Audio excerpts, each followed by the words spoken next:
Tuesday morning, the 30th of June, and this is your video bulletin bringing you all the latest advice, guidance and news of relevance to Children's Services Department, service leaders, professionals and practitioners, brought to you by West Midlands Children's Services.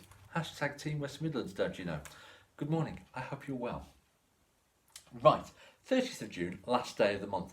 We're expecting that today there would be coming out a lot of end of the month kind of guidance, but some of it came out yesterday. We'll get to it. Transport guidance. One thing that we haven't updated though is the transport guidance. Last updated on the 14th of June. Line 4 of your spreadsheet. We update and we let you know when it is. It has been updated yesterday, but we haven't updated it as yet. It will be updated in the course of the day. Just to say that it's updating with relation to new social distancing measures that are in place in relevance to public transport. Law changes and on education, health and care needs assessments and plans. Line 9 of your spreadsheet, last updated 29th of May, and a further notice had been issued because the last one went up to the end of June, and this relates to the July 2020.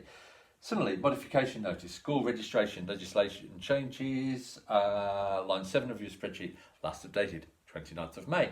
Same effect as the previous notice. This is the third notice on that, previously April and May, or May and June, sorry.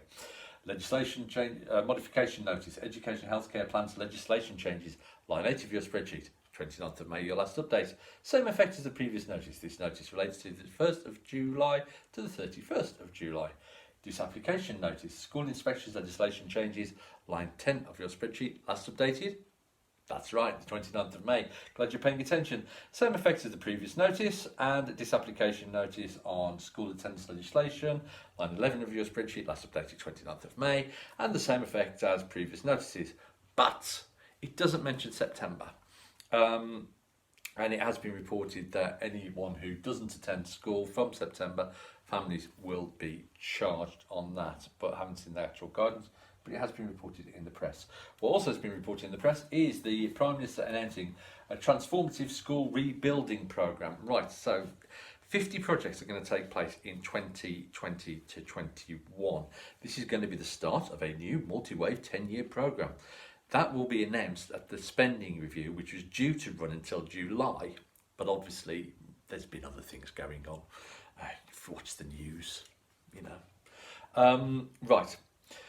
Of the 50 projects, they are going to be targeted and they are going to be the schools that are in the worst conditions. The North and Midlands are specifically mentioned in terms of projects that will be contacted. They're going to be confirmed in the autumn with construction due to start in September 2021. This is for £560 million for repairs. That's on top of funding that's already been allocated of the £1.4 million for improvements of the school estate, but £200 million for upgrades that's actually existing funding that's being brought forward. That has been announced previously, and also you must realise that this applies to further education colleges, this spending as well as schools. But we might want to try and push ourselves to the front of some of those queues if you know of some buildings that desperately need of repair. PPE portal, how to order emergency personal protective equipment. This is for GPs and smaller care home providers and smaller residential homes. Line 5 of your spreadsheet, last updated on the 22nd of the 6th, and there are new order limits in place. In relation to residential, that links on whether they are over or under 10 beds as to how much can be actually ordered. Deliveries would be definitely within 72 hours, 48 hours if you get them earliest in the day as you can, and that would be delivered free of charge by Royal Mail. Homelessness Code of Guidance for Local Authorities, Chapter 8, Priority Need. Now, Chapter 8, like it says, is about priority need and all the various links. There are 2 new paragraphs added to the bottom of that. You can access them via line 13 of your spreadsheet. It normally gets updated every year, this kind of stuff, but there are 2 new updates in relation to COVID-19, 8.44 and 8.45. If you pause it and enlarge your screen, you'll probably be able to read it. I'll pause now. Alternatively, I can quickly run through it. The top one line is about people who might be clinically extremely vulnerable. The bottom, and they might need to have further advice and guidance from a medical professional, but 8.45 is in relation to people with a history of rough sleeping and should be considered vulnerable in the context of COVID-19, taking into account their age and underlying health conditions. So there might be alternative or contrasting priorities for housing stock. MOTs due from 30th of March 2020. Line 14 of your spreadsheet, last updated on the 27th of the 5th. Now, any MOT that is due to run out between the start of the COVID outbreak and the 31st of July has been extended by 6 months. However, if your MOT is due from August, you will need to get it taking place. Now, that can be during July. Yeah. If, however, you have got that extension, you have to keep your car roadworthy. Should it not, and you take a test and it fails, that 6 months doesn't carry on forward. You will be non-roadworthy from that state. Have a look at the guidance should any of that be really too confusing for you. Line 14 of your spreadsheet, and also there's advice on there saying you shouldn't get an MOT should you be needing to be self-isolating, should you be showing symptoms. Moving on, the College Collaboration Fund, we detailed this around the 10th of June last year. That funding is now closed. So if you're planning a bid for that, that's now closed. And also, finally, getting help with remote education during coronavirus. The guidance has been clarified in a number of areas. Line 15 of your spreadsheet.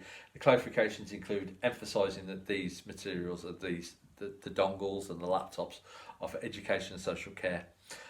Also that therefore online protection, there's online protection and advice and guidance around online protection, and also advice and guidance on whether to loan these to the people who they're going to go to, or whether you could eventually gift them.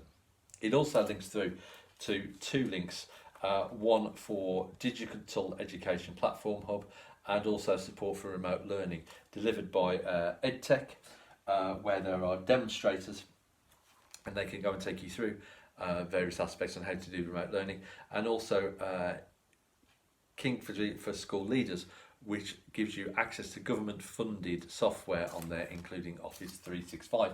Both of those links are now in our shared resources. If you go to the bottom of your spreadsheet, it says agency and charity links. Go through to there. There are two items which are listed as new, and those are those links for the Digital Education Platform Hub and support for remote learning. Data statistics and MI, the number of cases and risk in the UK, line 16 of your spreadsheet, and coronavirus wider statistics analysis, line 17 on your spreadsheet, should you want to review those. Finally then, DFE helpline, 08000 846 86 87, 08000 46 86 87, web address www.wmchildrenservices.org.uk. Thank you for people who've been sending us hearts that you like this. If you also want to send us love, info@wmchildrenservices.gov.uk. Also, if you've got .org.uk, sorry, if you've got any questions, queries or anything that you want to ask us, and at WMADCS is our Twitter handle in case you want to give us a follow. Stay safe, stay alert, stay at home if you can, look after yourselves and each other, and I'll see you tomorrow. Bye bye.